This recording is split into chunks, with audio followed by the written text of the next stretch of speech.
Nabalitaan nyo na bang nangyari kay bagong PNP Chief General Torre? Ayan, binanggit ko yung pangalan, ha? Kasi nasa balita naman yan, hindi naman marites yan. Nabalitaan nyo na ba, guys? Ang nangyari kay General Torre, nako, gigabaan din, ha? Nakarma din, mga kaibigan, itong si Torre po. Ano pong nangyari po, Dinet? Naku, ewan ko ba? Baka siguro nagalit na siguro si Papa Jesus. nagalit na siguro ang Panginoon, mga kaibigan. Kasi lahat po sila, guys, kinakasuhan na po.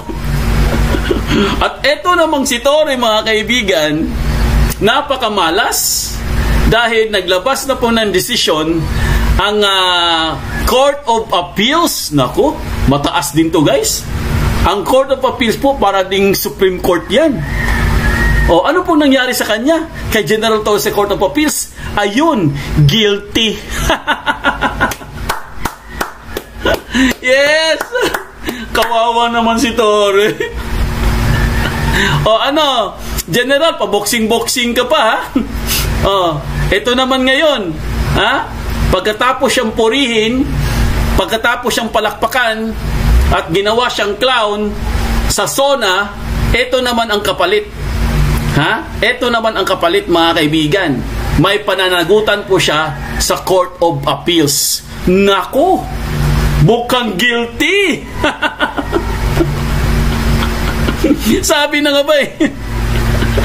Ha? Sabi na nga ba eh? Sige, lahat ikulong na yan. Ang dami palang makukulong ngayon. Ang dami pong maghihimas rehas, guys. Ang dami pong magpapasko sa kulungan, mga kaibigan. Ha? Bilangin natin ilan sila. Ha? Bilangin nga natin, guys. May nasampulan na pong 3. 'Di ba? May nasampulan na kahapon po. Sila Gadon, Sendanya, at yung isa pa. Sino ba yung isa? Nakalimutan ko yung pangalan. Ano ba yung pangalan ng isa? Hindi ko kasi kilala yun eh. si Sub-Saharan. Si Sub-Saharan po, mga kaibigan. At ngayon may additional po ngayon ng 2. Galing po ito kay Attorney Topacio, ha? Hindi po ito marites, guys, ha? Legit po ito, mga kaibigan. Dahil ang nag-file po ng kaso mismo ay si Attorney Topacio po. Kasama po dyan si Attorney Mark Tolentino, Attorney Suplico. So 3 abogado po ang nag-file ng cases. Kasama po dyan, guys, na malamang sa malamang ay masasama po itong 2 nagmamagaling din, ha? Nagmamarunong. Akala mo sila yung pinakamagaling sa balat ng lupa. Etong si Kiko at si Bambam. Nako! Yes! Ayun si Haydarian ba pangalan niya? Hey Darian! Hey Darian! Himas rehas. Kawawa naman si no? Kawawa naman si guys, si Humpty Dumpty, no? Kawawa si Humpty Dumpty. Sumuko na po, di ba? Sumuko na po si Humpty Dumpty, di ba, mga kaibigan, kagabi? Kagabi ba? Kagabi nga, sumuko na siya, di ba? Tanggap na po niya, guys. Natawa nga ako sa kanya, tanggap na daw niya. Paano naman yung 2? Wala pa ring statement. Hindi pa nila tanggap eh. Ha? Buti pa itong si Humpty Dumpty, tanggap na niya, guys. Oo, handa na siya magpakulong. Ha? Kumbaga, sumurrender na po siya kagabi. Siguro mga anong oras ba yung statement niya kagabi? Siguro mga alas 11 siguro ng gabi yun. Sabi niya, tanggap na niya ang kapalaran niya. Pero yung 2, itong si Gadon tsaka si Haydarian, ewan ko kung kailan po sila susuko at kailan po sila susurrender. Ewan lang po natin. Ngayon may additional, ha? Take note, ha? May additional po tayo. Itong si Bambam po at si Matching.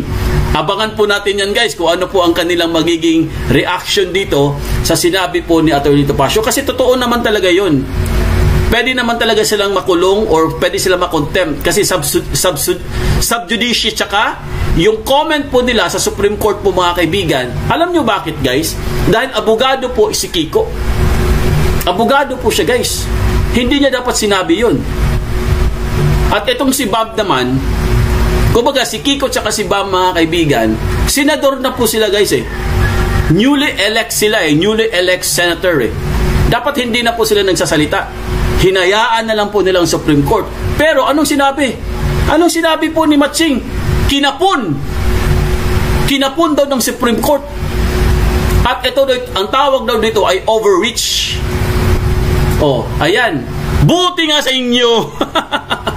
Pero bago lahat, kung bago pa lang kayo sa aming channel, mag-subscribe po tayo mga kaibigan. Huwag niyong kalimutan mag-comment, like at notification bell para updated kayo sa aming mga bagong videos. ADF 2.0 po aming FB page. Follow, like, and share ng mga videos. Ayan po, live po tayo mga kaibigan. Happy Thursday po. Naku, ang bilis talaga ng panahon, no? Thursday na po guys.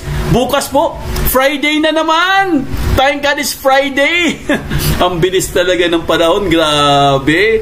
So, mamaya po ha, babasahin po natin yung mga comment nyo. Ha? Dating gawi po, yung mga baguhan po dito ha. Dating gawi talaga yan. Yun ang ginagawa namin dito. Binabasa ko po yung mga comment sa bandang dulo na po.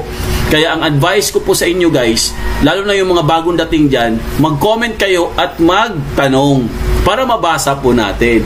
All is fair. Diba? So, ito po, umpisahan na kagad natin guys kasi medyo mahaba-haba po yung mga topic natin ngayon at kailangan po natin itong isiwalat dahil napaka-importante po ito guys. Sa sobra pong yabang at sa sobra pong bilib sa sarili, nagdesisyon na po ang Court of Appeals sa bagong PNP chief na ang tawag ay si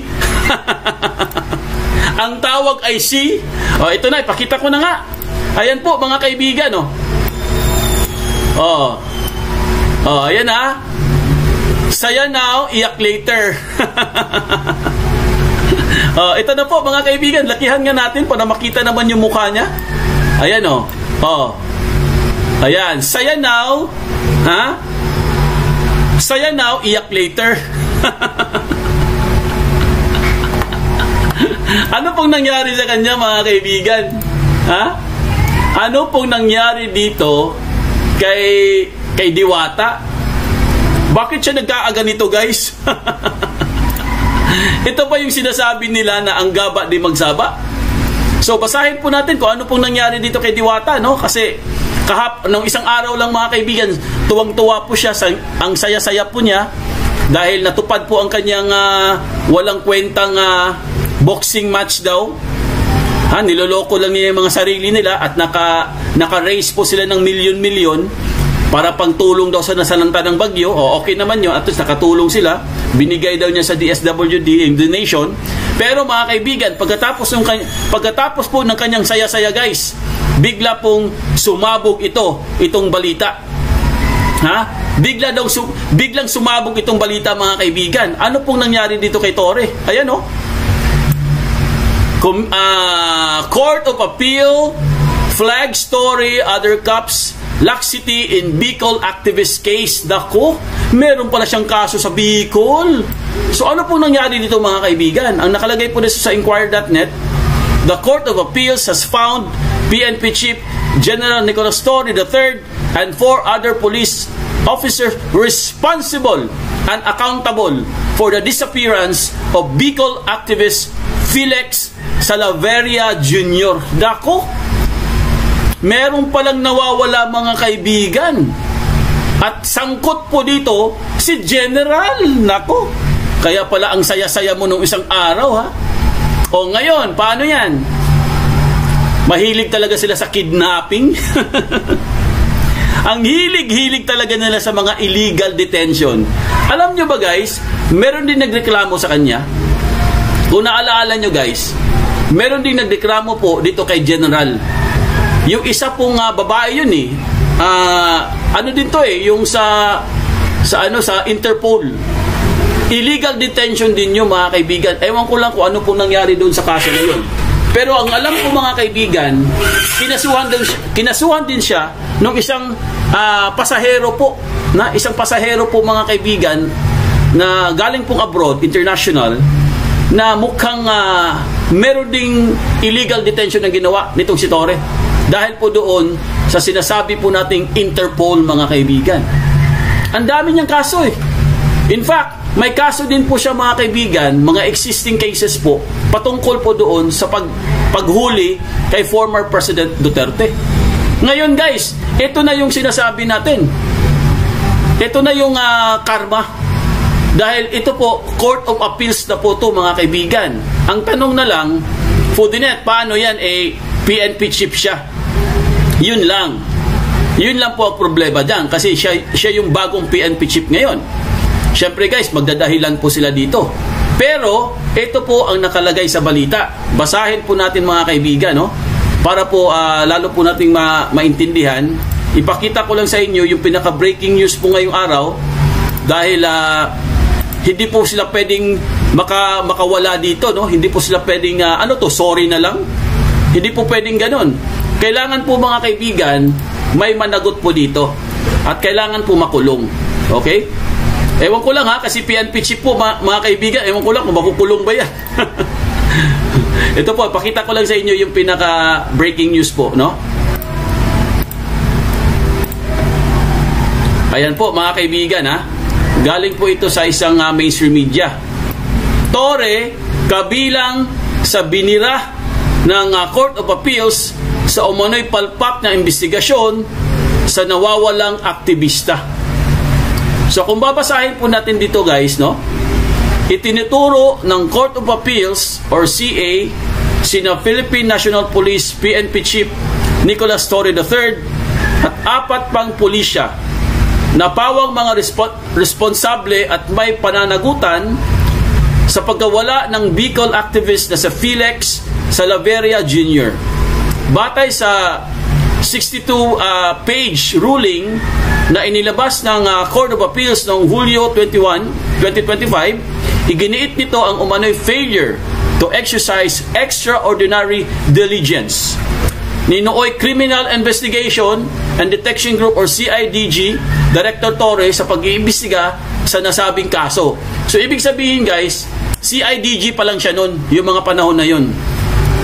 So this court simply cannot write finesse to the case of the basis of an incomplete investigation conducted by the police and the military, sabi po ng Court of Appeals, no? Dagdag pa nito, in a very real sense, the right to security of Felix is continuously put in jeopardy because of the deficient investigation that directly contributes to the delay in bringing the real perpetrators before the bar of justice. Kaugnay nito, naglabas din ang CA ng writ of amparo or writ of habeas corpus data para sa mga kaanak ni Salaverria. So nag-file na pala ng writ of habeas corpus ang mga kamag-anak. Ibig sabihin guys, ipakita nyo ang anak namin. Ipakita nyo ang kanyang katawan. Parang ganun yung ibig sabihin nun, no? Ipakita nyo ang katawan. Parang ganun. Ang writ of amparo ay ibinibigay kapag ang karapatang mabuhay, karapatan sa kalayaan, at karapatan sa seguridad ng nababantaan o nasasagasaan sa public officials, employees o pribadong individual.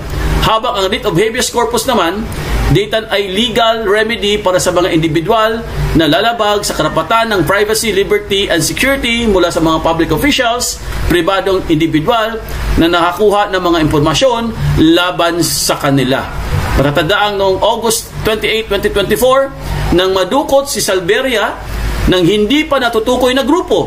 Bago nito, noong August of 23, naman nang naiulat na nawawala ang kanyang kaibigan at kapwa-aktivista na si James Jasmines or si Jasmine, no? Samantala, maliban kay Torre, eto na. Maliban kay Torre, mga kaibigan, ilang opisyal pa na itinuturo ng Court of Appeals na may pananagutan.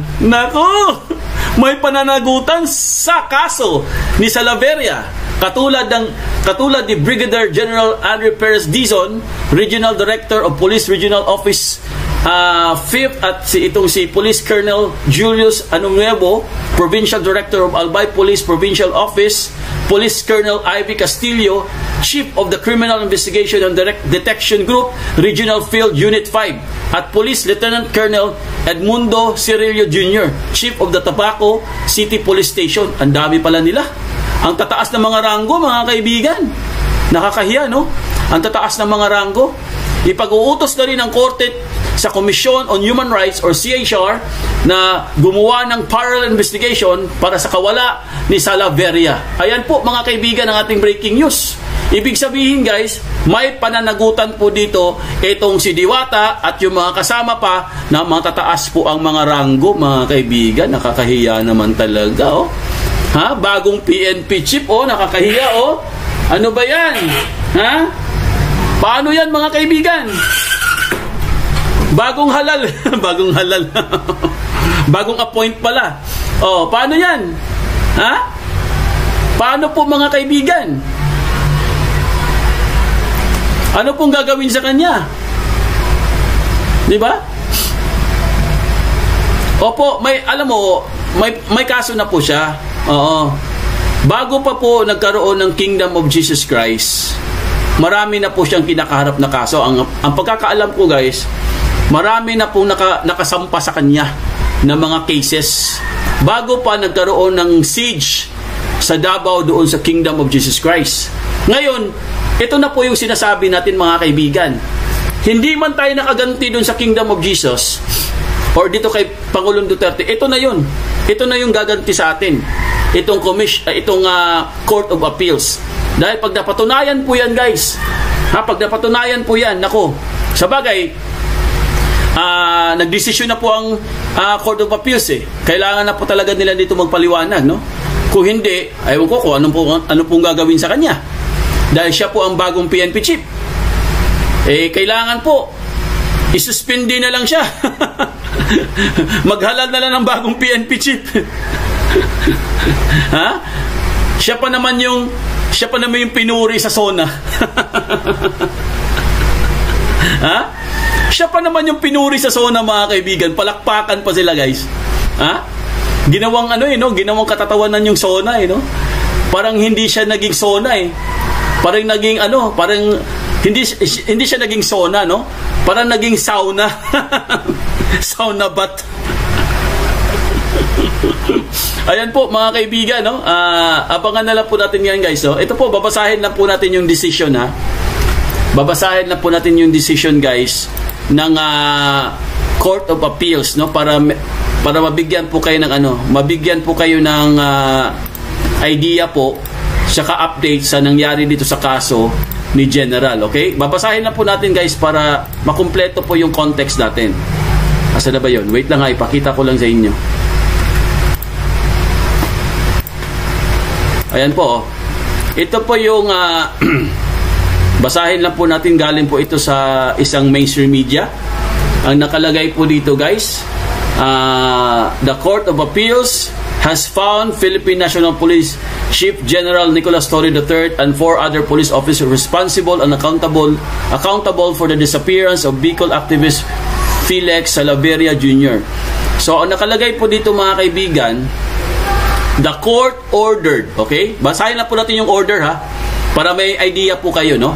So, the court ordered the National Police Commission and the PNP to conduct a serious, effective, and thorough investigation into the case of Salaverria, who was allegedly abducted by law enforcement agents. So ito klaruhin po natin guys ha. Nag-order na po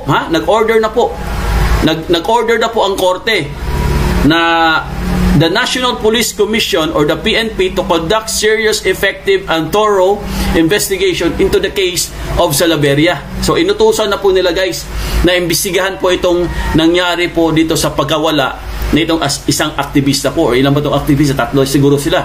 So ngayon guys, PNP po ang inutusan. PNP po ang inutusan ng court mga kaibigan. Sa bagay, sila naman talaga mag-iimbestiga dyan. Ang problema po, sino po ang PNP chief? Ay, naku naman talaga oh. So, basahin po natin ha. Nakalagay po dito, evidently, the lack of a prompt and thorough official inquiry into the allegations made by petitioners indicates a laxity of required diligence on the part of respondents. No? The court said in the ruling penned by the Associate Justice Mary Josephine Lazaro, this court simply cannot read finesse to the case of the basis of the incomplete investigation conducted by the police and military. So ito na po yung Ito na po yung binasa ko sa inyo kanina. Ngayon, ito na po.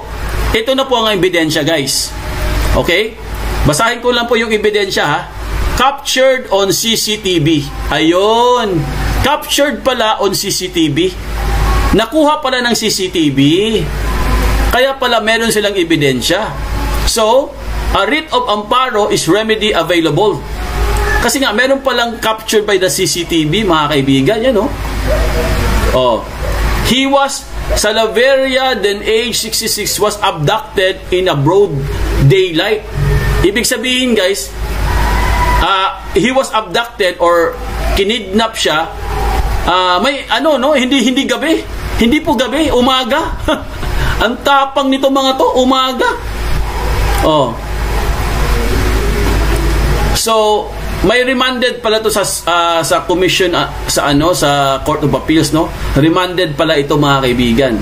So, ito na po yung major step forward niya, no? So, they were ordered to preserve and make available to the Commission on Human Rights and other investigative bodies all pieces of evidence related to the petition.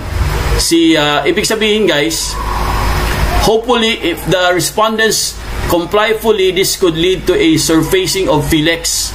So, sila po, mga kaibigan, ay sila po ay umaasa, mga kaibigan, pag ito po, pag sumagot na po ang mga respondents, sila po ay umaasa, guys, na lulutang, no? Lulutang po itong si Felix.